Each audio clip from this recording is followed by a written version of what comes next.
Salut à tous, bonjour. J'allais dire bonsoir, mais bon, c'est encore un peu tôt. J'ai Ten Green qui est là. Comment tu vas, Ten Green? Bonjour à tous, ça va. Merde, je t'ai pas mis dans le casque, ils t'entendent pas, attends. Ah bah super, enfin je l'en fais une deuxième fois. Mais attends, on va recommencer, on va faire genre, attends. Hop, hop, hop. Ah, j'ai Ten Green qui est là. Comment ça va, Ten Green? Oui, bonjour à tous. Ah, ça manque de naturel quand même, tout ça, Ten Green, hein.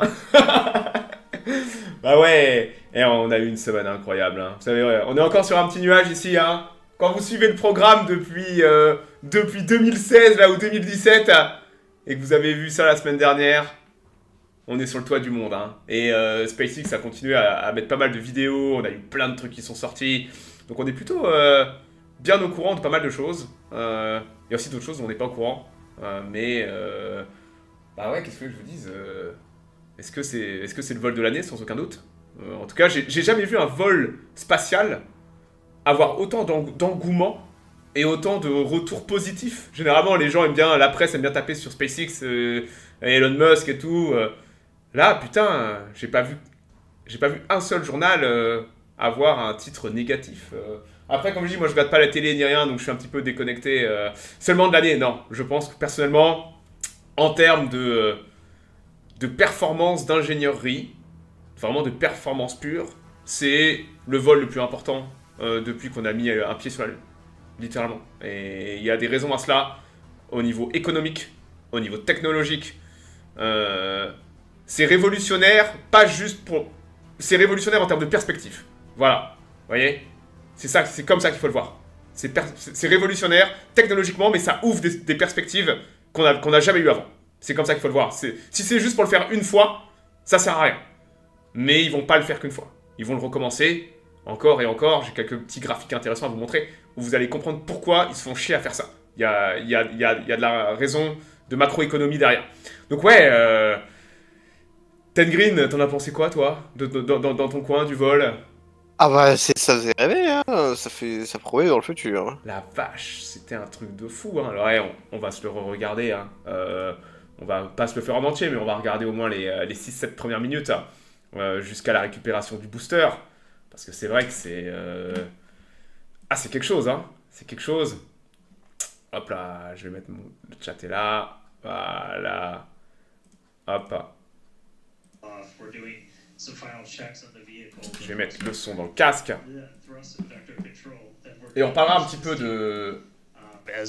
des objectifs et tout ça, parce que visuellement c'est impressionnant, mais il faut aussi qu'on parle de pourquoi ils faisaient ça, pourquoi ils font ça exactement. Et ah bah moi les mecs, je l'ai regardé, j'ai arrêté de compter. Hein. C'est la folie. Hein. Ariane se plante. Écoute, tout à la fin, on parlera de Stéphane Israël et je vous sortirai son curriculum vitae. Et vous allez comprendre pourquoi ce mec est une merde. Voilà, vous allez voir son curriculum vitae, vous allez comprendre pourquoi l'Europe de l'espace est dans le mur. I'm going to start to quiet down. We'll hear our flight director for today, Tristan Pierce, give some of the final call-outs. As of right now, we are et ça encore, c'est incroyable. Vous savez que ils n'ont pas une seule fois arrêté le compte à rebours. Il n'y a même pas eu de hold. Ils maîtrisent parfaitement maintenant le chargement des ergols. Et on parle quand même de 4500 tonnes d'ergols. Ça pourrait être démentiel. Compliqué à gérer au niveau technologique. Ils font ça dans un claquement de doigts, sans aucun problème technique, sans avoir besoin de hold. Allez voir la SLS, la quantité de fois qu'ils ont fait des holds, vous n'arrivez pas à faire des WDR et tout. Et là, ils font ça avec une facilité. Ça a l'air facile en fait. Tout ce qu'ils font maintenant a l'air facile. Et c'est terrifiant. Littéralement terrifiant.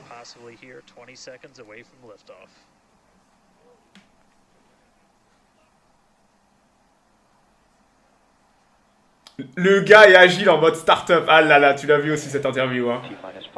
Catastrophique. Hein.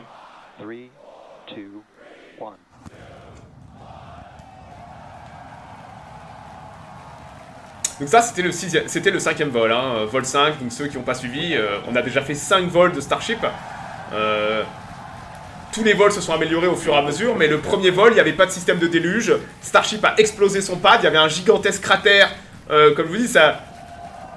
Les vols de Starship sont incroyablement passionnants et font couler beaucoup d'encre. Parce que c'est une machine assez unique dans l'industrie. Et ce ne sont encore que des prototypes. Oh, regardez le monstre. 30 seconds into the flight, the Incroyable. ruffles just starting to reach us here at launch control. Le premier vol c'était YOLO, ouais, mais le premier vol a été le plus important parce qu'il a prouvé une chose, c'est que Starship pouvait décoller et pouvait voler. On était beaucoup à penser que peut-être Starship était trop gros, trop puissant et dépassait certaines limites technologiques et physiques. Et l'industrie a commencé à voir Starship comme une menace. Vraiment au moment où il a décollé et il est allé à 40 km, tourné sur lui-même à 3000 km/h sans se déchirer. Voilà. Ce sera pour le vol 7. Ouais, V2 ce sera pour le vol 7. On va reparler un petit peu de l'évolution du programme parce qu'il y a pas mal de... En fait, leur vol 5 a tellement bien réussi que eux-mêmes doivent se demander qu'est-ce qu'on fait pour le vol 6. Qu'est-ce qu'on en fait du vol 6. Est-ce qu'ils veulent répéter l'exploit ou est-ce qu'ils veulent rajouter des trucs, essayer d'autres modifications? En soi, par rapport Ten Green à ce qu'on sait de le Starship V1, ils peuvent rien faire de plus. Ils peuvent pas aller plus haut, il y aurait pas d'intérêt, et ils peuvent pas prendre de charge utile, et bah, ils ont déjà tout accompli ce qu'ils voulaient en termes de cahier des charges avec le vol 5 en fait. Donc à part refaire un bis repetita, tu vois, et refaire exactement la même chose, ce qui est toujours bon, hein, tu récupères une deuxième fois un booster, tu sais que ta procédure elle est bonne quoi. Oh, c'est une gosse qui te fait des ça, bah, tu régales mec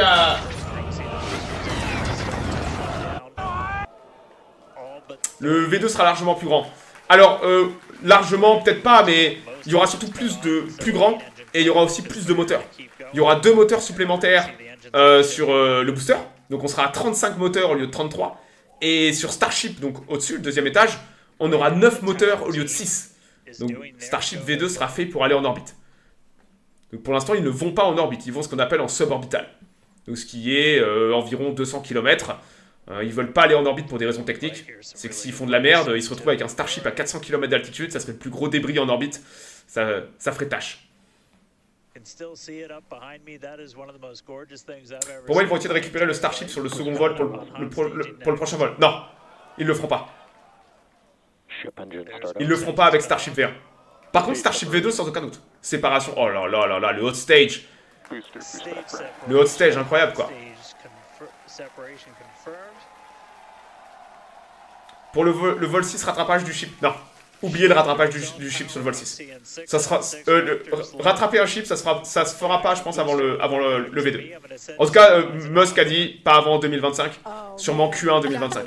Donc sur V2. Chamber pressure is nominal. Crowd here in Hawthorne all went ooh at that first view of the blue flames from the booster. Rattrapage du ship, moi je pense pour un vol 7 ou 8. Donc, vol 7 ou 8, ça peut être Q1 2025, Ten Green, hein, quand on y pense. Hein. Ça peut aller très très vite maintenant. Hein. Des manœuvres en orbite pour le vol 6. Je suis pas sûr que Starship V1 ait les performances au niveau carburant pour aller en orbite. C'est ça le truc. Pour le Starship V2, ils vont mettre des V3. Techniquement, oui. On aura les premiers V3... pardon, les Raptor V3 qui vont arriver. Mon dieu. Mon dieu, ouais, j'étais là, putain, au secours.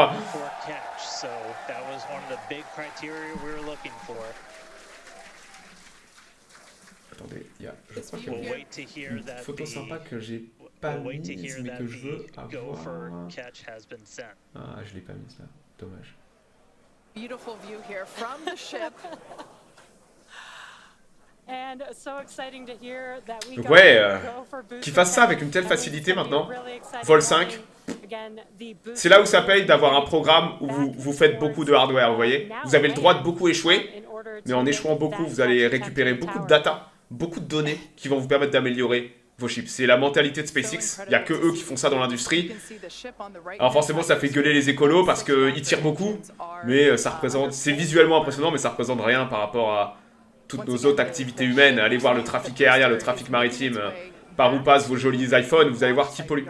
C'est pas SpaceX, hein. Donc là, retour du booster, totalement fou. Ils vont en faire quoi des moteurs V2 qu'ils font depuis des années? Oh, ils vont les casser. Tu sais, ils sortent un Raptor par jour, ils stoppent pas hein, SpaceX. Hein.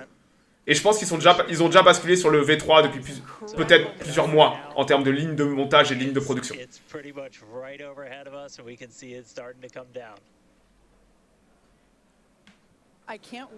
Ouais, c'est le Raptor V3 qui a été allumé pendant 15 minutes la dernière fois.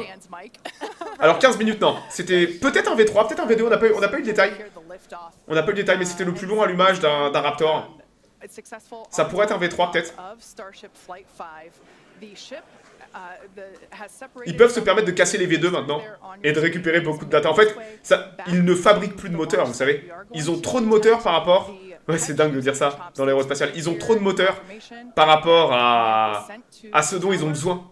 Les limitations du programme aujourd'hui, c'est les pads. D'accord? C'est le nombre de pads. Ils ont trop de hardware, pas assez de pads pour tirer. Et là, le booster qui revient. On voit la côte du Mexique.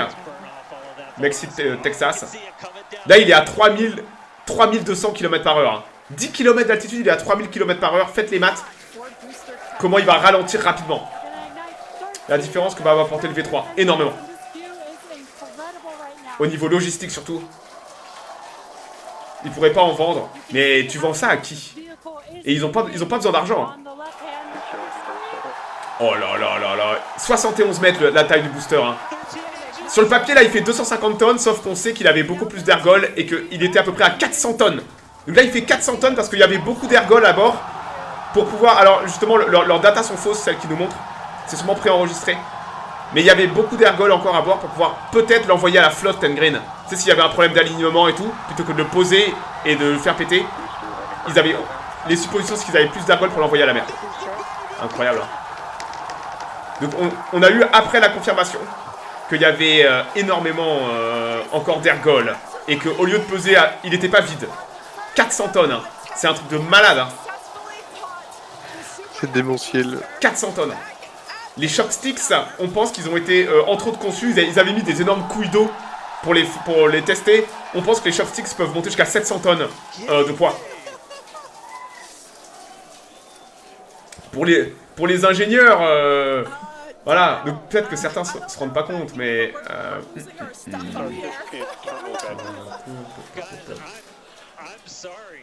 Ah merde, ça c'est une vidéo. C'est ouf, hein. Et... Voilà les chopsticks. Voyez les gens dessus. Regardez la taille. On a du mal à apprécier la taille de tout ça. C'est souvent le problème de Starship, on a du mal à apprécier. C'est des gigastructures. Matez un peu les mecs. Donc c'est ça qui a attrapé au mètre près le merdier.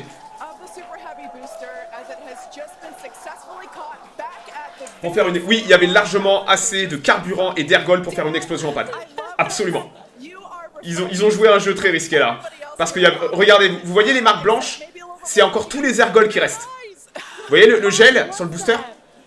Il y a bien encore 10% d'ergol à l'intérieur, méthane et oxygène. Donc on pense que ça devait être entre 400 et 450 tonnes le booster.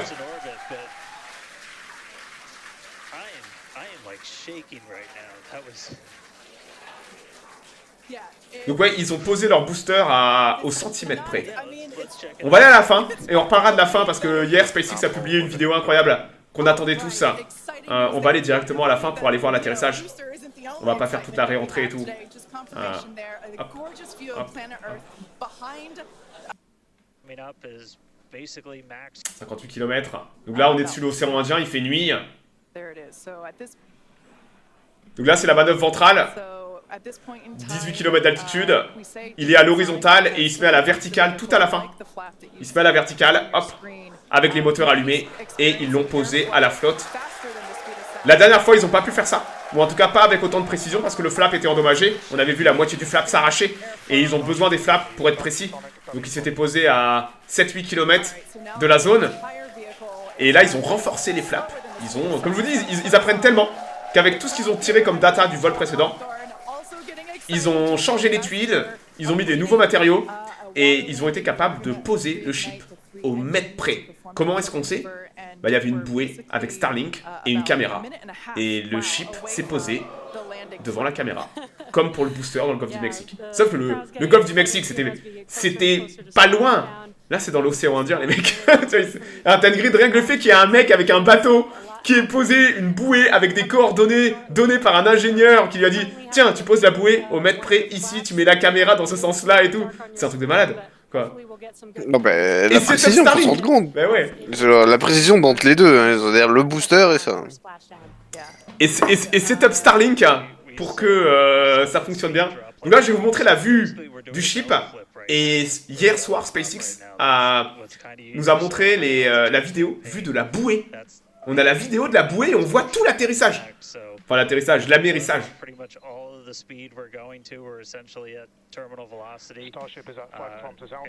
4 km d'altitude. Attendez, là, j'ai ma grosse tête qui gêne. Donc ouais, là, il tombe à l'horizontale, d'accord? Il tombe à l'horizontale et après il se met à la verticale en allumant les moteurs. Sûrement dans les derniers 500 mètres. Et ça, on va le voir, même s'il fait nuit, je peux vous dire que 3 moteurs Raptor qui s'allument, ça fait de la lumière.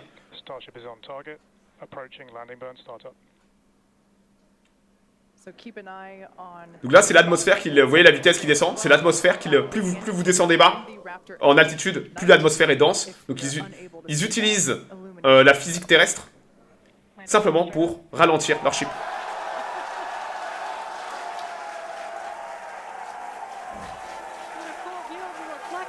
Là, ils ont allumé les moteurs, Starship est à la verticale, et là, on voit l'eau. Vous voyez, ça, c'est l'océan Indien.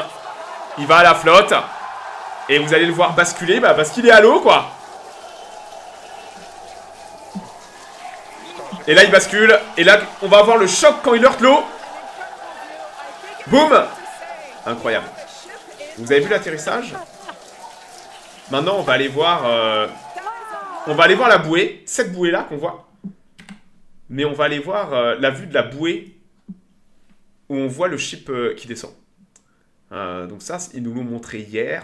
C'est pris de la bouée, d'accord? Donc la bouée, vous avez Starlink dessus qui envoyait ça en même temps.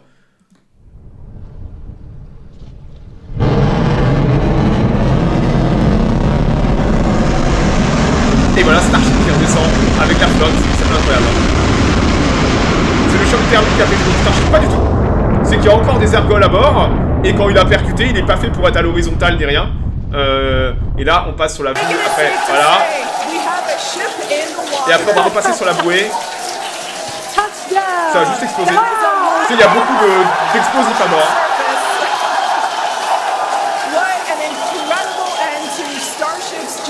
Donc ouais, quand on voit la réentrée, regardez. Donc là, quand il allume ses moteurs, Starship est à l'horizontale. Regardez bien les 3 moteurs Raptor. On voit la lumière.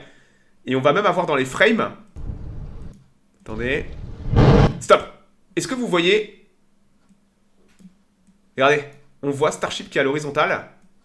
Et il va basculer à la verticale. Presque trop à la verticale. Et il se réaligne. Et on le voit. Là, 50 mètres de haut. Et il vient se mettre à l'eau.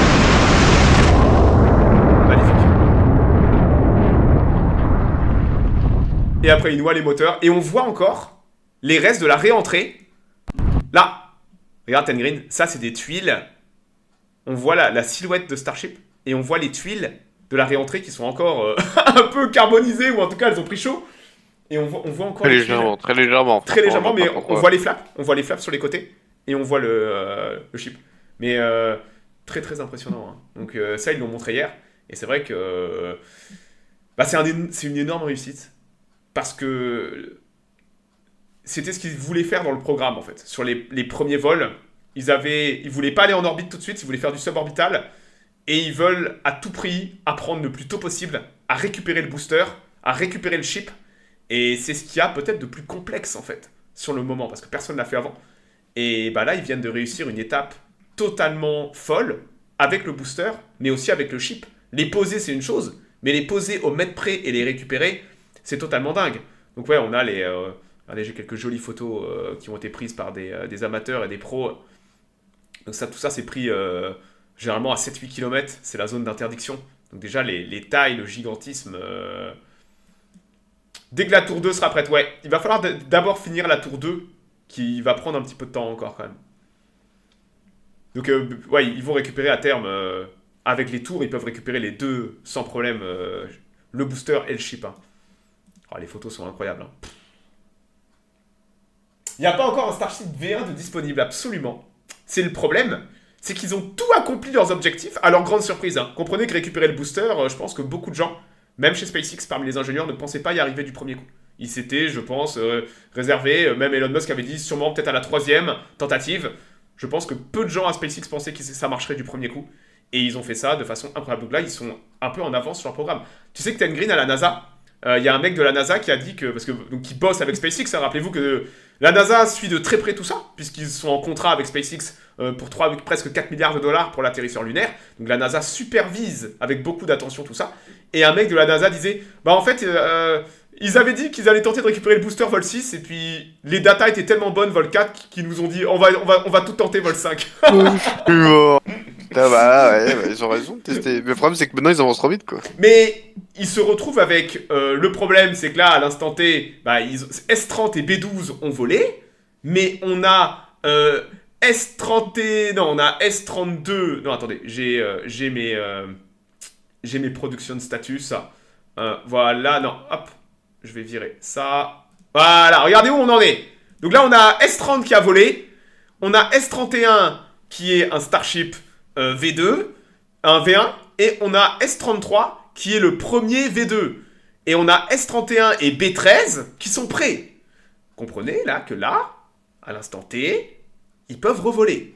Le vol s'est tellement bien passé que la FAA a dit, bah nous, on n'a rien à faire, hein. Y a rien qui a explosé, le plan de vol a été respecté à la lettre, et ils ont déjà la licence de tir pour le vol 6.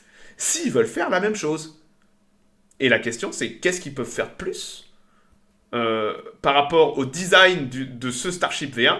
Je pense qu'ils ont déjà accompli tous les objectifs. Donc ils se retrouvent là, ils sont victimes de leur succès.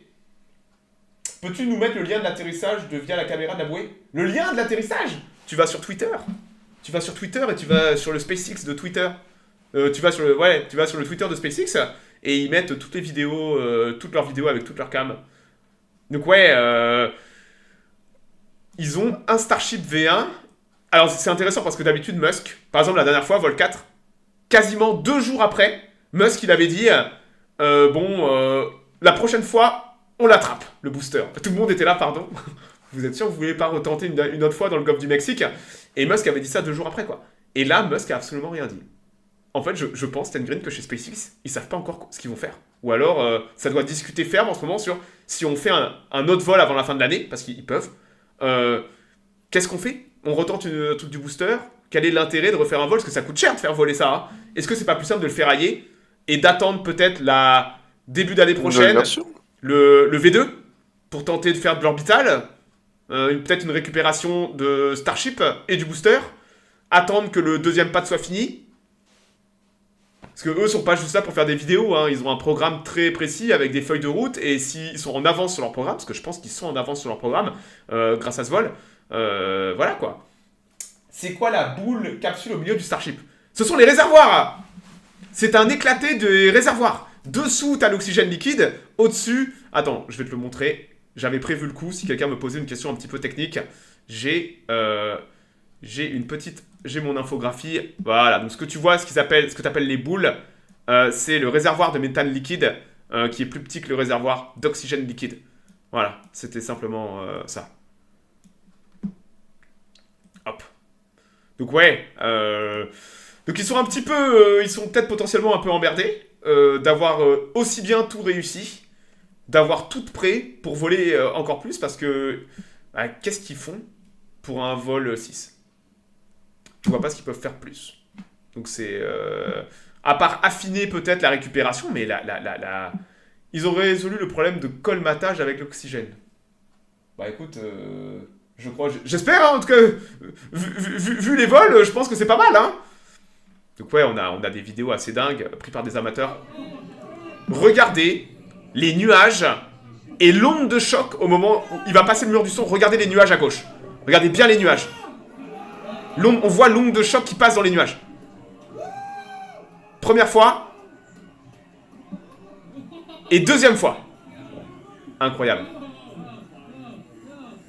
Le tout en 2 ans. Moi, j'ai du mal à croire qu'ils vont faire tout ça en 2 ans. Hein? Moi, j'ai du mal à croire qu'ils vont faire tout ça en 2 ans.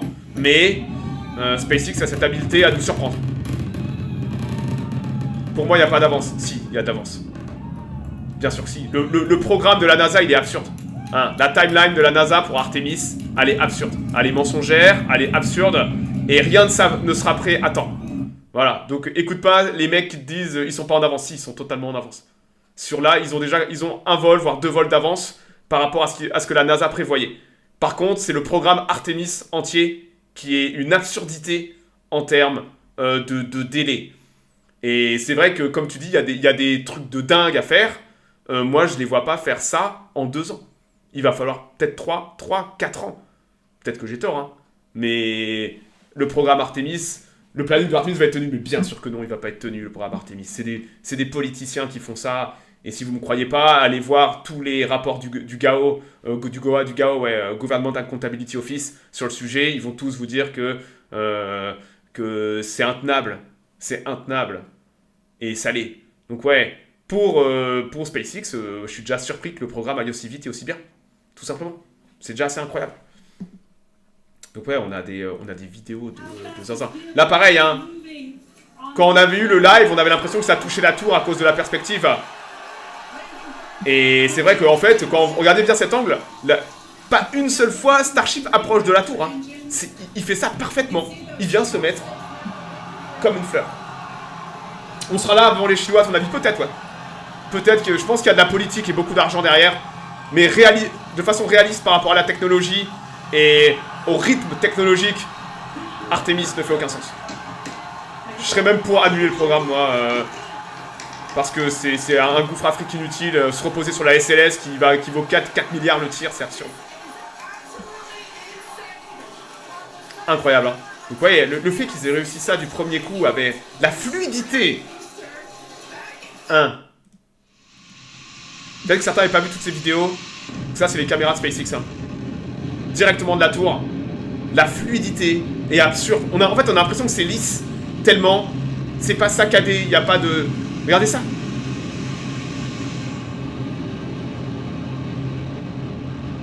Tu t'attendais à ça, Ten Green qui est... C'est moi je pensais qu'à un moment le booster il allait peut-être avoir du mal ou que ça allait taper fort, tu vois, avec les chopsticks. Moi que ça allait taper, qu'ils allaient foirer, c'était une accroche qui loupe et puis hop là. Ouais, je pensais peut-être que même ça allait casser, j'en sais rien. Et... Là pareil. Notre caméra, moi ce qui me surprend c'est la fluidité du mouvement, la perfection du mouvement.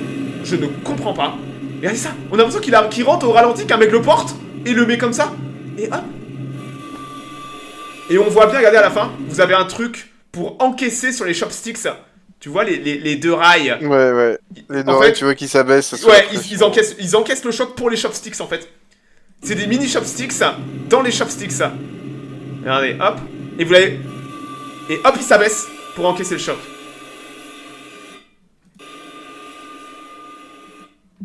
Et vous avez aussi celle-là, qui est la vue interne. Donc pour ceux qui ont mal vu peut-être, c'est pas le booster ne se pose pas sur les ailettes, sur les chopsticks. Il se pose sur le petit bitonio que vous avez au centre là, sur ça. Donc c'est un espèce de vérin, ça vient se poser. Et je ne comprends pas comment Stan Green... Donc il y avait une des huiles de SpaceX la semaine d'avant qui avait dit ouais, la dernière fois dans le golfe du Mexique, on l'a posé au centimètre. Et j'ai vu beaucoup de gens qui disaient dans l'industrie, dont des professionnels, des ingénieurs, c'est pas possible. C'est pas possible qu'ils arrivent à poser, qu'ils aient réussi à le poser. La marge de manœuvre avec ce genre de technologie est tellement importante en termes de puissance et tout, que poser à un demi-centimètre, c'est impossible. Et puis j'ai vu ça. Et vous vous dites, mais en fait, le mec, il racontait pas des cracks, quoi. Il s'est pas trompé. Donc regardez bien le bitonio. Le petit bitonio, c'est lui qu'il faut suivre. Et regardez le bitonio, il vient se poser sur le rail. Il vient se poser sur le rail au centimètre. Qu'est-ce que je dis? Je sais même pas comment ils font ça. Je pense niveau de aujourd'hui... précision. Je ne comprends pas. Comment c'est possible? Je veux dire, c'est pas une foutue allumette. C'est un immeuble de 71 mètres. Il le pose, le machin est allé dans l'espace. Il redescend. Et il se pose au centimètre. Avec une fluidité et une légèreté. Totalement folle. Et regardez ça. Tac. Boum. Insane. Ouais. C'est totalement incroyable. Et Ah c'est bah là, vrai que même tous ceux qui le décident comme ça, ils sont obligés de s'incliner face à ça. Mais ils vous rendez compte de la précision. Ils ont réussi à dire, tout le monde dit, mais c'est impossible d'atterrir avec des chopsticks. Bah ils ont réussi. Voilà. ils ont réussi du premier coup. Il y a eu du rebond sur les chopsticks quand même à peine. Moi, je sais pas où tu vois le rebond là, regarde. Je sais pas où tu vois le rebond. Alors oui, il y a eu du léger, mais bon, c'est chier un peu dans la colle que de critiquer, hein.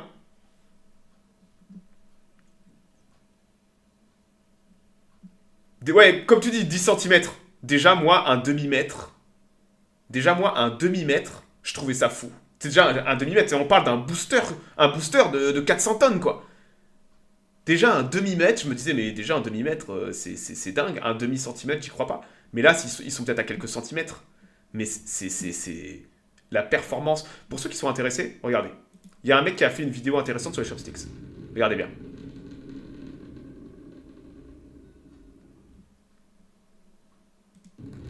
On voit bien les chopsticks qui encaissent. Allez, hop. 400 tonnes, hein. Donc on voit les chopsticks qui souffrent, hein. Mais ils sont faits, ils ont été designés pour être flexibles, les machins. Comprenez? C'est pas une allumette, quoi. C'est des chopsticks, hein. Donc ouais, je sautais partout du monde, tout le monde, hein. Tout le monde ici, hein. On était tous fous, hein. Oh là là là là là là. C'est un truc de malade, hein. Ouais, il était pas dans l'espace. Il est pas monté au-dessus de la ligne de Kármán. Merde. Il est monté jusqu'à où au plus haut? 80 et quelques kilomètres. Alors s'il a pas passé les 100 km, il est pas allé dans l'espace, hein. Il était en effet sous la ligne de Kármán, ouais. Je pensais qu'il avait dépassé les 100, mais maintenant que tu le dis, ouais, t'as raison. Donc ouais, il est pas allé dans l'espace. Donc ouais, c'est... Donc ouais, un petit mot, faut pas oublier que c'est des gens, hein, qui bossent, hein. Donc ça, cette photo, elle est un peu vieille, hein. Hop là. Mais ça, c'était pas B30, pardon, S30 et B12. Je crois que c'était les précédents. Donc ça, c'est toute l'équipe de Starship. Donc c'est tous les gens qui bossent sur le projet. Donc c'est un... Il y a beaucoup de monde derrière, hein. C'est un énorme programme. C'est un énorme programme, hein. Rappelez-vous que ça coûte 4 millions de dollars par jour. Donc vous comprenez pourquoi il gueulait quand la FAA prenait son temps pour faire trois paperasses avec chasse, pêche, nature et tradition de l'agence fédérale qui prenait bien son temps. Donc ouais, très impressionnant de voir le merdier. On oublie qu'il y a beaucoup de gens derrière et beaucoup de gens extrêmement talentueux et des gens qui bossent comme des cinglés. Ce que vous voyez là en termes de performance, c'est pas un miracle, hein. C'est un miracle d'ingénierie, mais les miracles, ça se provoque. Et c'est des gens qui bossent comme des dingues, des gens extrêmement talentueux qui bossent comme des cinglés. C'est unique dans l'industrie. C'est vraiment unique dans l'industrie. D'ailleurs, ils ont bien fait la fête, d'ailleurs, le soir. Regardez, t'imagines, Ten Green, tu fais la fiesta dans la méga baie. Ils sont combien sur le projet? Ouh, beaucoup. Pas beaucoup de boomers. Ah, les boomers, ils sont... Ah, il y en a quelques-uns, hein. Comme je dis, il y a des intérêts à avoir des gens qui ont un certain savoir-faire et aussi un savoir-faire par rapport à comment fonctionnent certaines institutions et tout ça. Il y a du boomer chez SpaceX, à certaines positions de management.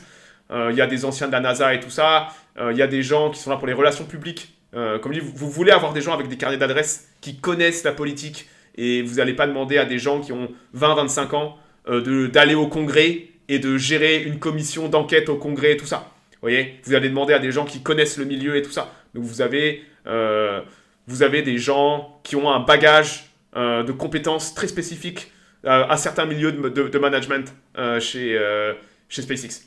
Donc ouais, vous avez du boomer, mais pas forcément là où on pense. Voilà. On est obligé d'avoir des anciens de la NASA, obligé. Obligé pour avoir de la relation publique, de connaître les gens, ouvrir certaines portes et tout.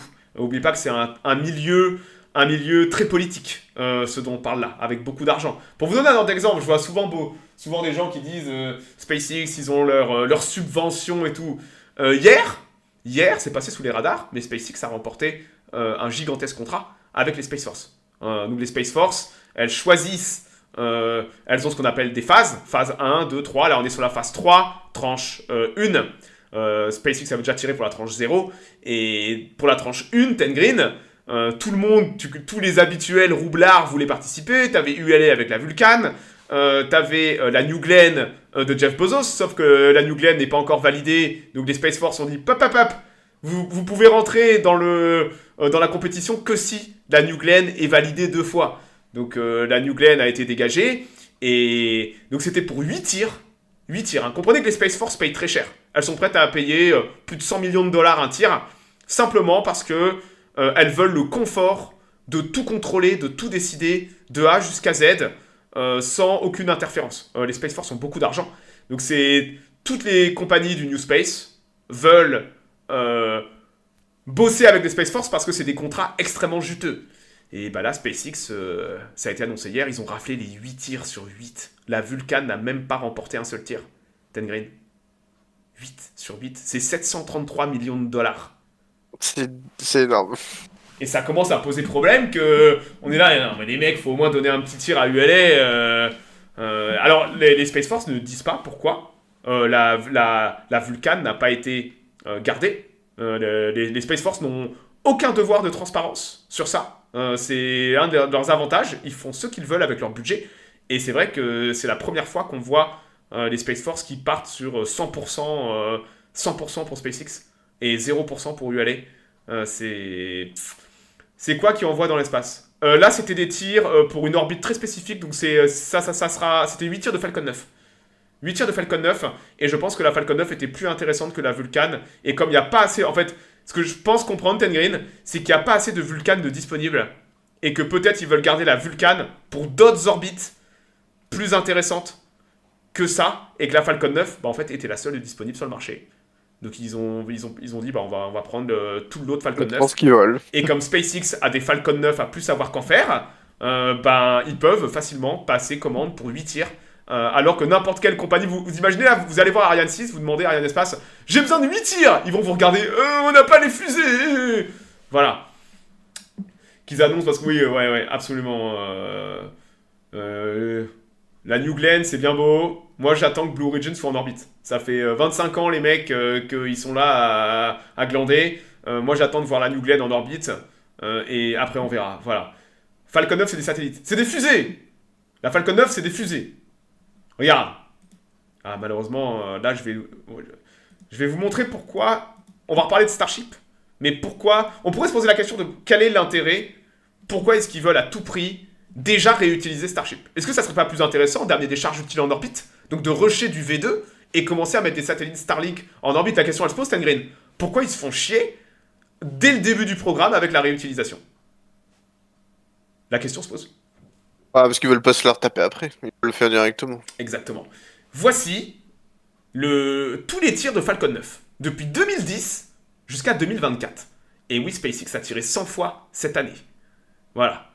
Ils ont tiré 100 fois cette année. Hop là. De 2010 à 2017, ils ont tiré uniquement des Falcon 9 neuves. Voilà. C'était des nouvelles Falcon 9. Et à partir de la première fois qu'ils ont récupéré une Falcon 9, c'était en 2015. D'accord? En 2015, ils ont récupéré leur première Falcon 9. Mais ils n'ont pas tout de suite fait revoler tout ça. C'est un processus qui prend du temps, d'être capable de récupérer une fusée et de la refaire voler. Surtout avec une charge utile, avec des clients, ou même Starlink, vous ne voulez pas perdre vos satellites. Et à partir de 2018, donc vous voyez la couleur bleu clair, en 2018, SpaceX a tiré 22 fois, et on voit qu'on a presque 10%, peut-être 2 ou 3 tirs, qui se sont faits avec des fusées réutilisables. Donc des Falcon 9 qui avaient déjà volé. Puis en 2019, on voit qu'ils ont tiré plus de fusées réutilisables. Et regardez, en 2020, 2021 et en 2024, en 2023, 2024, on est à 90% de fusées réutilisables. La croissance du nombre de tirs est indexée sur le nombre de fusées qu'ils récupèrent. Pour faire simple, ils ne tirent plus de fusées neuves. Tout l'écosystème aujourd'hui de SpaceX, et de pourquoi SpaceX réussit aussi bien par rapport à la concurrence, c'est qu'ils réutilisent leurs fusées. Ils n'ont plus besoin de construire de fusées neuves, ils en font encore, parce que parfois, il y a certains clients qui demandent des performances tellement élevées qu'ils doivent sacrifier toute la partie réutilisation pour optimiser les performances. Même chose avec la Falcon Heavy, mais vous pouvez voir que 90% des tirs des Falcon 9 aujourd'hui sont des vieilles Falcon 9. Certaines ont volé plus de 20 fois. Il manque de pads. Ouais, ils vont avoir un nouveau pad à Vandenberg, en Californie. Mais c'est vrai qu'ils pourraient tirer encore plus s'ils avaient plus de pads. Absolument. Ils ont 3 pads pour les Falcon 9. un pad pour Starship au Texas, ils vont en avoir un deuxième. Donc ouais, on voit que... Donc regardez bien Starship, parce que ce que SpaceX a appris avec la Falcon 9, c'est que le plus tôt possible dans le programme, vous travaillez la récupération, et le plus tôt vous êtes capable de réutiliser les boosters, le plus tôt vous allez être capable de beaucoup tirer. Ce que vous avez là, c'est des leçons apprises de l'écosystème économique de la Falcon 9. Starship est en train de court-circuiter le vieux écosystème de la Falcon 9 pour introduire dès le début du bleu clair et de tirer du neuf et du vieux afin de faire exploser le nombre de tirs, tout en produisant énormément de Starship. Voilà. Donc c'est pour ça que vous avez, étonnamment, on pourrait se poser la question, pourquoi est-ce que SpaceX se fait chier à vouloir réutiliser Starship tout de suite, alors que peut-être faudrait essayer d'aller en orbite? La raison, c'est qu'ils veulent maîtriser la récupération le plus tôt possible. Voilà. C'est pour ça. C'est ce qu'ils ont appris de la Falcon 9. Ils veulent faire... Ça, c'est en vue d'une explosion du nombre de Starship dans les 5 prochaines années.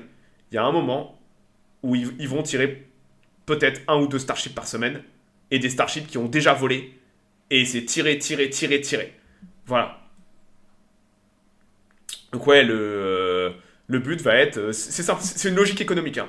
Le but, ça va être de tirer du Starlink, ça va être d'honorer la NASA, et tous les engagements avec la NASA. Va y avoir énormément... je me demande s'il y a une différence de prix pour une entreprise entre une Falcon 9 et une déjà tirée. Ça dépend.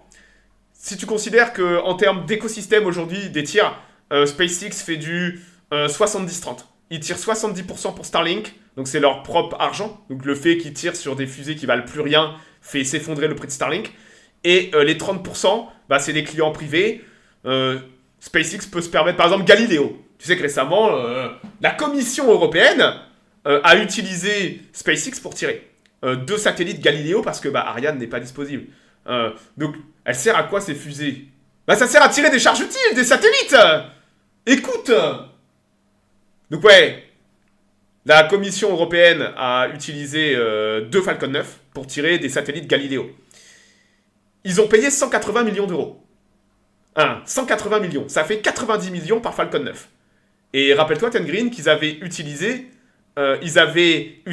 entre autres, un booster qui était à la 20e ou 21e utilisation. On ne connaît pas les chiffres exacts de ce que ça coûte d'utiliser un booster qui a déjà volé une vingtaine de fois. Mais les chiffres seraient entre 15 et 20 millions de dollars.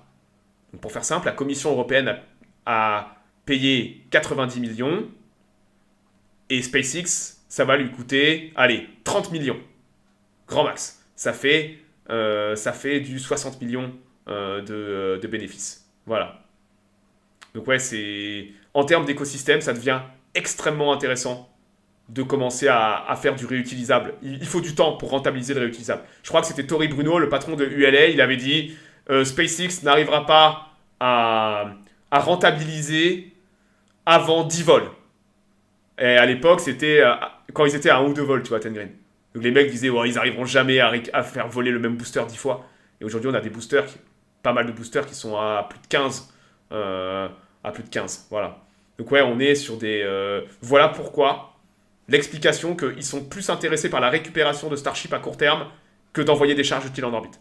Donc quand je vois des gens qui disent « Ouais, mais ils sont jamais allés en orbite avec Starship et tout », ouais, c'est vrai. Parce que c'est pas ce qu'ils veulent. Pas encore. Ils préfèrent maîtriser en priorité tout l'aspect de récupération et de logistique de A jusqu'à Z parce qu'ils considèrent qu'aller en orbite sera moins compliqué que ça. Et c'est vrai que, regardez-moi, là, ça c'était peut-être un retour B12. Hop. Ah. Dégage-toi. Et ça, c'est B12 qui est revenu. Parce que depuis, B12, il est plus au pad. B12 est rentré à la maison. Alors, il ne volera plus, malheureusement, B12. Hein. Mais il va être décortiqué. Il va être décortiqué. Tous les moteurs vont être démontés. Je suis sûr qu'ils vont retester des moteurs et tout ça. Vous imaginez même pas ce que ça représente en termes de data et de données de récupérer ton hardware intact. Et en plus, il est en bon état. Il vient d'où le trou de B12? Où tu vois un trou? Regardez-moi ça. Il est énorme, hein. Comme neuf. Il est presque comme neuf, hein. Il a pris un peu cher sur le côté. Là.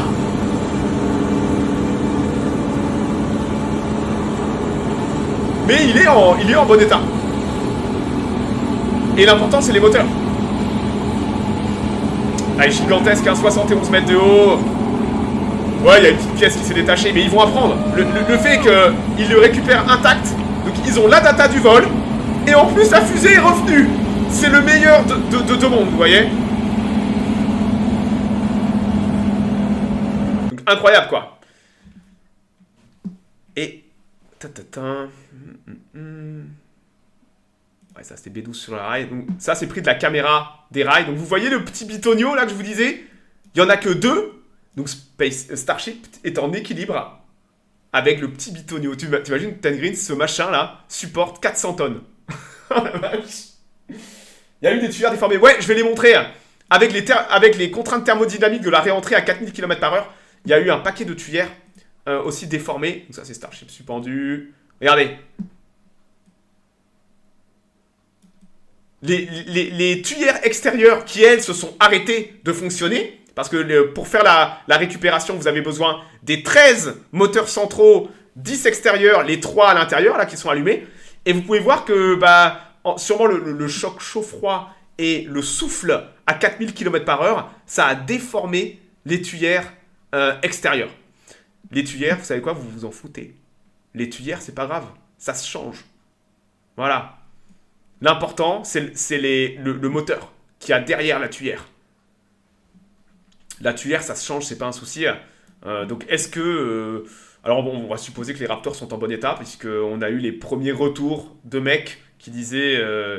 vous imaginez même pas comme il est en bon état, le machin. Donc, ça sort un moteur par jour. Ouais, mais ils veulent réutiliser les moteurs. Comprends que c'est de l'économie de gros. Si t'es capable de réutiliser tous tes moteurs, s'il y a juste les tuyères à changer, ça va se faire en une journée. Hein. Vous changez les 33 tuyères, tous les moteurs sont fonctionnels... Et c'est reparti hein, pour un tour. Hein. Vous refaites un feu statique. Et avec la data, vous voyez, tout est bon. Et on recommence. L'année prochaine, peut-être que l'année prochaine, ou dans 2 ans, j'espère l'année prochaine, on aura un booster qui aura volé 2 fois. S'ils commencent à tous les récupérer, à un moment, on aura un booster qui aura volé 2 fois. Et ils vont refaire voler un booster. Mais ce ne sera pas avant quelques temps parce qu'ils veulent, là, pour l'instant, apprendre comment est-ce qu'on doit le réparer. Comme je dis, ils doivent améliorer le processus. Ça, c'était pareil avec la Falcon 9. Voilà. Quid de la production des moteurs à terme? Ils auront toujours besoin de moteurs neufs. Parce qu'il y a donc déjà sur un Starship normal, vous avez 33 moteurs en bas, 6 au-dessus, on est sur 39 moteurs Raptor. Avec la V2, on va passer sur 35 et 9. Donc on sera 35 et 10, 45, 44 moteurs Raptor. Donc on sera sur 44 moteurs Raptor. Donc il y aura toujours besoin de produire des moteurs neufs. Mais au fur et à mesure qu'ils vont peut-être commencer à récupérer des boosters, ils vont être capables de garder les moteurs. Donc il y aura de moins en moins besoin de moteurs, mais quand même des moteurs neufs pour la maintenance, logistique et tout ça. Donc ouais, c'est... Comme je dis, le fait qu'ils aient récupéré le booster du premier coup, le fait que ça va permettre au programme d'accélérer dans certaines directions technologiques en fait. Ils viennent de faire sauter un énorme verrou technologique de développement, qui était la récupération d'un booster intact. Et ces cons l'ont fait du premier coup. Ce qui est totalement dingue. Un tuyère, c'est pas juste un bout de tôle. Non, ce sont des pièces réfrigérées. À l'intérieur de la tuyère, tu as des espèces de petits tuyaux qui vont réfrigérer la tuyère. Sinon, elles fond, la tuyère. Donc, dis-toi que...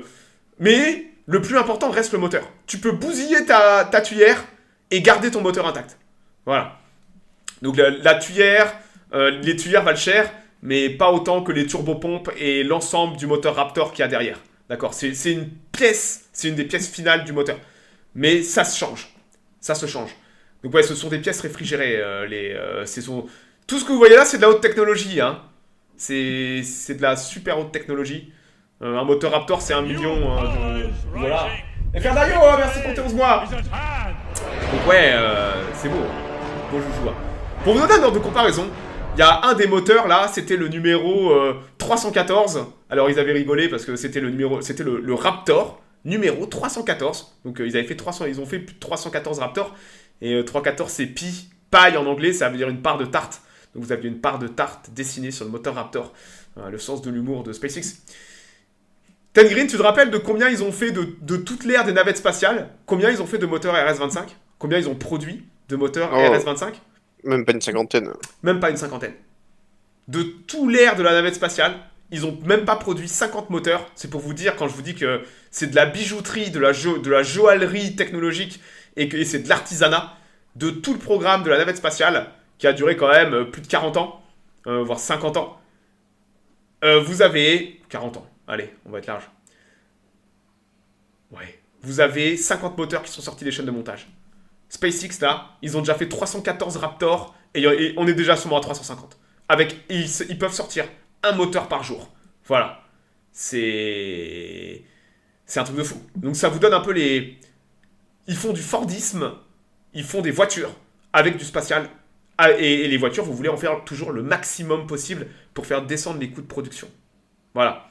Tous ces tirs de Starship, c'est de la perte pure. Non, c'est pas de la perte financière pure, vu que c'est de l'investissement technologique. C'est un programme de développement. C'est pas de la perte pure. C'est de la perte pure si... Ça serait de la perte pure. Par exemple, le prochain, il reste pour le Starship Vol 6. Il y a un autre V1. Peut-être que le V1, ils vont le casser. Moi, je pense qu'il y a un monde où ils vont pas faire de Vol 6. Ils vont casser le V1. Là, ça sera de la perte pure. Mais ça rentre dans les coûts d'un programme beaucoup plus large. Donc c'est pas de la perte pure comme l'éducation nationale où Galpin disait qu'on paye des lampes à 80 € alors que ça coûte 10 €. Ça, c'est de la perte pure. SpaceX optimise ses coûts à fond. Ce n'est pas de la perte pure vu que ça rentre dans le cadre d'un développement technologique avec des conséquences économiques. Voilà. Donc ouais, c'est encore différent. Mais c'est pas de la perte pure. Que dalle. Au contraire, je peux vous dire que là, les mecs, ils sont heureux de dépenser cet argent en termes de retour sur investissement technologique et de data. C'est de la folie. Ce vol-là, c'est pour ça que je dis que ce vol-là est incroyable, c'est qu'ils ont récupéré le booster. Et la data, c'est une mine d'or, quoi. Ça vaut son pesant d'or. Totalement dingue.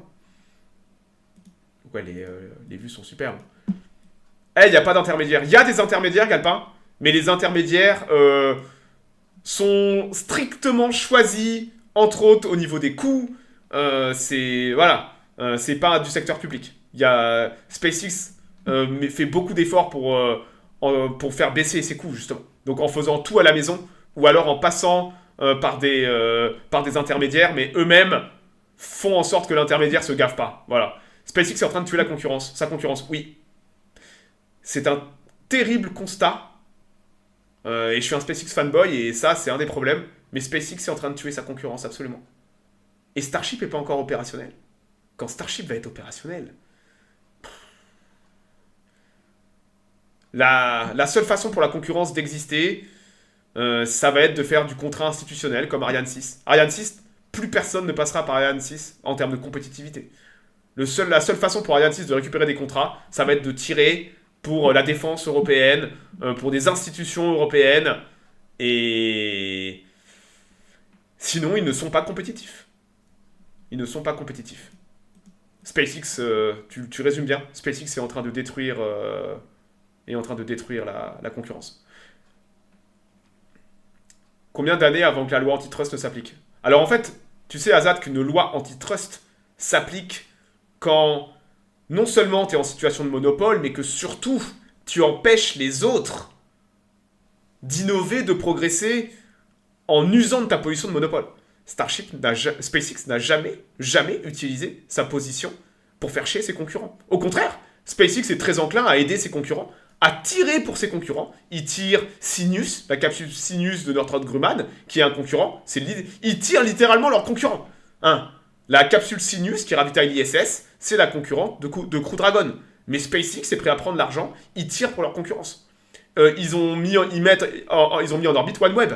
OneWeb, qui est un peu un concurrent indirect de Starlink, avec une autre technologie, mais ils ont tiré pour OneWeb. Quand OneWeb était au fond du trou et avait perdu l'accès aux Soyouz russes, SpaceX a dit non, mais nous on vous tire. Donc il n'y a pas de raison en ce moment que les lois antitrust s'appliquent, parce que SpaceX garde les coûts extrêmement bas.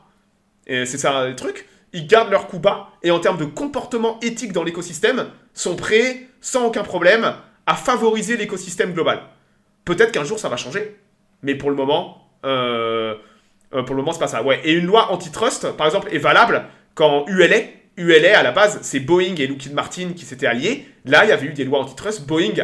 SpaceX avait attaqué Boeing et ULA en justifiant justement les lois antitrust pour empêcher le monopole de la nouvelle ULA sur le marché. Et les Space Force avaient autorisé la fusion de Boeing et de Lockheed Martin, parce que ULA avait dit on sera en situation de monopole, mais on n'abusera pas de notre monopole au niveau des prix. Voilà. Donc les lois antitrust, c'est plus compliqué que ça. C'est pas parce qu'un mec est en monopole que tu vas l'attaquer avec de l'antitrust. C'est... Voilà. Et SpaceX n'a absolument aucune raison aujourd'hui d'être attaqué avec ces lois antitrust. Ils sont là uniquement grâce à leur performance. Et parce qu'ils innovent et qu'ils sont bons. Mais c'est vrai qu'ils tuent la concurrence. Et c'est un problème. Ils sont en train de tuer la concurrence. La concurrence, c'est à la traîne. C'est des modèles... Ouais, la concurrence, c'est à la traîne. Il n'y a pas d'autre mot. Donc ouais, on a des belles photos. Hein. Donc voilà les supports. Hein. Donc pour ceux qui sont intéressés en termes de logistique, voilà comment ils transportent les Starship et les boosters. Avec tout en télécommandé. Donc vous avez un mec qui opère ça. Il a d'autres gars autour de lui pour lui dire s'il y a des problèmes, s'il y a des gens et tout ça, machin. Mais c'est un mec, c'est une voiture télécommandée géante. T'imagines, Ten Green, t'as ça? Une voiture télécommandée géante là sur la route? C'est cool. Oh bah ça fait un moment qu'on le voit ce machin, j'en ai Bien sûr, il est là depuis très longtemps. Et donc c'est une voiture télécommandée géante et il balade tout avec ça, booster et Starship. Voilà. Donc ouais, donc là maintenant on attend. Potentiellement ils peuvent retirer avant la fin de l'année pour un vol 6. Mais est-ce que ce vol 6 est intéressant pour eux? Moi je pense que non. À moins de refaire exactement la même chose que le vol 5. Et peut-être s'améliorer sur le booster, récupérer de la data. Mais Ten Green, est-ce que c'est intéressant de récupérer un nouveau booster? Un booster V1 qui est obsolète? Parce que B12, là, il est obsolète, le booster. C'est un vieux booster. Ils ont récupéré un booster obsolète. Je suis même pas sûr qu'ils soient intéressés. L'histoire de la voiture. La voiture, c'est Tesla. Rien à voir. C'est une autre marque d'Elon Musk. Donc ouais, rien à voir avec SpaceX. Mais c'est des compagnies un peu sœurs lointaines. On a déjà eu des éléments de Tesla qui sont passés chez SpaceX et vice-versa. C'est pour eux. On va dire que toutes les compagnies d'Elon Musk, vous avez de la porosité entre les compagnies en termes de technologie. C'est-à-dire que vous avez des gens très compétents qui passent d'une compagnie à l'autre pour résoudre certains problèmes. On sait que quand Musk avait racheté Twitter, les mecs de Twitter s'étaient barrés, avaient laissé un énorme tas de merde. Bah ouais, vous vous faites racheter, vous vous faites virer. Vous n'allez pas faire de cadeau à l'équipe qui suit. Et Musk avait ramené en urgence des mecs de Tesla, de sa prog d'IA de Tesla, pour reprendre en main certains algorithmes et tout de Twitter qui étaient totalement vérolés. Donc il y a de la porosité entre les compagnies. Voilà. Ça change du crawler de la NASA. Hein, non. On va parler de ça la semaine prochaine, d'accord? Là, j'ai parlé que de Starship, SpaceX. La semaine prochaine, on va reprendre l'actualité et on va aller taper sur le programme Artemis et sur les coûts absurdes de ce qui se passe avec la SLS. En ce moment, les nouvelles sont pas bonnes. C'est un foutu désastre. On espère que Trump va être élu et que les choses vont bouger dans le spatial. Et moi, je dis il faut annuler Artemis et garder tout ce qui fonctionne bien, virer la SLS à 20 milliards de dollars qui sert à rien et essayer de faire un truc base lunaire, ambitieuse, malheureusement avec SpaceX au centre des affaires, mais avec tous les autres, avec la Vulcan, avec peut-être la New Glenn, si elle vole bien, et se focaliser sur le privé et sur les lancements qui coûtent les moins cher. Parce que là, en ce moment, c'est la catastrophe. Hein. Et ouais, donc voilà, regardez pour ceux qui sont intéressés. Vous avez la différence de flap. Donc à droite, vous avez S33. S33 qui sera le premier V2. Donc regardez les flaps de S33, comment ils sont beaucoup plus petits et taillés. Alors que là, vous aviez les gros flaps. Et encore ça, c'était même pas S30 peut-être. Hein. Mais voilà un peu les différences de flap entre la V2, V1, V2. Hop là.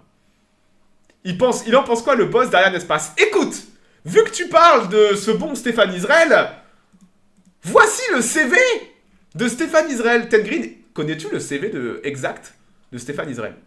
Oh non, je vais te le lire, Ten Green. Attends, je vais te le lire. Stéphane Israël, diplômé de l'école normale supérieure, je sais pas c'est quoi cette merde, et de l'école nationale d'administration, ENA. C'est un énarque.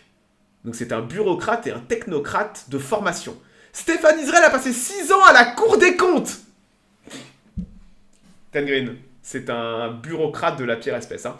6 ans à la Cour des comptes où il a mené des missions dans le domaine de la politique spatiale française et des lanceurs Ariane. Ce mec-là n'est même pas un ingénieur. Il a jamais mis les mains de sa vie dans le cambouis. En 2007, il rejoint Airbus comme conseiller du chef opérationnel machin CEO, puis il occupe divers postes de direction dans la division spatiale d'Airbus. Oh, le carriériste, bureaucrate, technocrate, un col blanc comme je l'ai vomi. De 2008 à 2010, il est responsable du contrôle de gestion et du bureau de gestion des projets, des programmes défense chez Astrium Space Transportation. En 2010, il prend la responsabilité du business development d'Astrium Service pour Copernicus. Il devient directeur du cabinet du ministre français de l'Industrie et de l'Innovation en 2012, avant d'être nommé en 2013 président directeur général d'Ariane Espace. Puis en 2017, président exécutif, membre du comité exécutif d'Ariane Group, il en a dirigé les programmes civils de 2017 à 2021. Vous savez, quand vous suivez un peu l'industrie, vous avez les gens qui arrivent haut dans les boîtes. Par exemple, vous avez Tory Bruno. J'aime beaucoup Tory Bruno, qui est le patron de ULA. Tory Bruno, il a sauvé ULA. SpaceX est en train de tuer ULA vers 2015 et compagnie. Et Tory Bruno a sauvé ULA. Tory Bruno, c'est un ingénieur pur jus. Et quand il est arrivé, il a dit on est dans la merde et il va falloir faire des sacrifices. Il a viré 30% de l'entreprise, il a viré tous les managers en col blanc qui glandaient rien, il a lancé les nouveaux programmes de la Vulcan. Et Tory Bruno, c'est... Et même Elon Musk. Elon Musk, vous pouvez penser ce que vous voulez d'Elon Musk, mais je vous invite à lire le livre Lift Off de Eric Berger. Lift Off, c'est le bouquin sur les 3 premières années de SpaceX. L'enfer sur Terre. Quand SpaceX, il y avait 15 employés, qu'ils n'avaient pas d'argent, ils en ont chié SpaceX pour arriver où ils sont aujourd'hui. Ça a été un chemin de croix. Et ils ont bien appris de ça. Et allez lire ce bouquin, et vous allez voir qui est Elon Musk, en termes de patron et de manager. Et vous pouvez avoir que du respect pour ça. Et tous ses employés à Elon Musk pensent la même chose. Tous les gens qui l'ont côtoyé ou ont bossé avec lui vont vous dire les mêmes choses d'Elon Musk. C'est que c'est un taré, mais un taré très curieux en termes de management. C'est... Là... Stéphane Israël, son profil, c'est l'antéchrist des gens qui bossent dans le spatial pour être efficaces. Ce mec-là est un technocrate, bureaucrate. C'est un politicien dégueulasse qui a rien à faire dans le spatial. Ce sont ces gens-là qui ont tué le spatial européen. Tout simplement. Un DEA en histoire, mais c'est... Tory Bruno, je vais reprendre l'exemple de Tory Bruno, Tory Bruno, vous verrez tout le temps en costard et tout ça. Hop, attendez, je vais dégager ça. Tory Bruno, à 14 ans, il a fait exploser la grange de ses parents en jouant avec des ergols.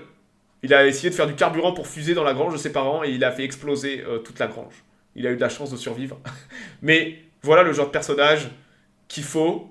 Il faut des gens passionnés, des gens un peu fous. Il faut des bureaucrates, attention, il en faut, mais il ne faut pas leur donner de pouvoir. Et Boeing est en train de mourir aujourd'hui à cause de ce profil de personnage.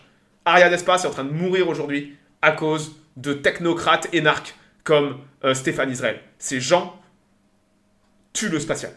Parce qu'ils ne comprennent pas, Stéphane Israël ne comprend pas l'innovation. Il ne comprend pas le mot. C'est un bureaucrate. Un bureaucrate, ça innove pas. Un bureaucrate, la seule chose qui intéresse un bureaucrate, c'est un nid douillet de fait de plumes et le salaire qui tombe sur les mois. Tous les mois. Ces gens-là n'ont pas une vie difficile. Ces gens-là ne comprennent pas l'importance de l'innovation pour survivre et n'ont aucune vision. Vous pouvez dire ce que vous voulez d'Elon Musk, mais il a une vision de zinzin. Quand vous voyez la com, toute la com que vous avez là, les vidéos et tout, c'est de la vision d'Elon Musk. Musk veut changer les choses et veut re-rendre le spatial à la mode. Et il y arrive plutôt bien, je trouve. Et ça, on peut leur remercier. Tout simplement. Donc ouais... Ten Green, tu penses qu'on va avoir... T'es prêt à faire un pari? Est-ce que tu penses qu'on va avoir un vol 6 avant la fin de l'année? Alors là, j'en ai aucune idée. Ouais, aucune idée. Franchement, je sais pas. Moi, je pense que oui. Je pense qu'ils vont essayer de refaire un bis repetita et récupérer un nouveau booster. Voilà. Avant de voler sur du V2 l'année prochaine et de passer à l'étape suivante, d'aller en orbite et de récupérer Starship. Donc ouais, Puis en fait, je veux surtout voir un autre vol avant la fin de l'année, tu vois. On est gourmand. Ah oui, Gourmand. ça c'est autre chose. Donc ouais, Israël fait partie dès 98 des collaborateurs de Laurent Fabius. Non mais vous imaginez. Donc vous comprenez pourquoi l'Europe est moribonde? C'est pas parce qu'il n'y a pas de talent et pas d'argent. Hein. En Europe, il y a du talent, il y a des gens motivés, il y a de l'argent. Le problème, c'est que la bureaucratie et la politique tant française que européenne ont totalement asphyxié et tué toute tentative d'innovation et d'aller vers l'avant. Il y a trop de régulation et il y a RFA qui, après que SpaceX ait fait son vol et sa récupération, RFA s'est plaint justement de la régulation outrancière européenne tellement il y a trop de régulation, trop de tout, c'est absurde. Il est plus possible d'innover en Europe aujourd'hui. C'est plus possible. Merci tous les connards de pro-Europe et tout ça. On vous remercie et c'est que le début. Bientôt, ce sera l'URSS Empire et tout le monde va se barrer parce que l'innovation, ça attire le talent et le talent, il veut pas vivre, il veut pas vivre dans ce genre de monde de merde. Donc ouais, j'ai hâte de voir tout ça. Moi, je suis content. Hein. SpaceX, ils ont de l'argent et ils poussent. On verra bien. On verra bien. La peste et le choléra dans une seule phrase. Ah, il y a de ça. Hein. Bon, écoutez, on va s'arrêter là. Semaine prochaine, on repartira sur du classique. Il y a pas mal de news et tout ça quand même. Mais bon, ça méritait de faire un petit débrief du vol de Starship. Et parler un peu dans le détail de pourquoi est-ce qu'ils font certaines choses. Voilà. Bon, écoutez, je vais m'arrêter là. D'ici 1 heure, je serai avec Chouan. On ira sur Warhammer Total War. Et en soirée, je continuerai le run avec les elfes. Demain, je sais pas ce que je ferai, mais je ferai quelque chose. Et en soirée aussi. Voilà. Bon, Ten Green, merci d'être passé. Pas de soucis. À la prochaine à toutes. Ouais. Et tu me diras si t'es dispo la semaine pro.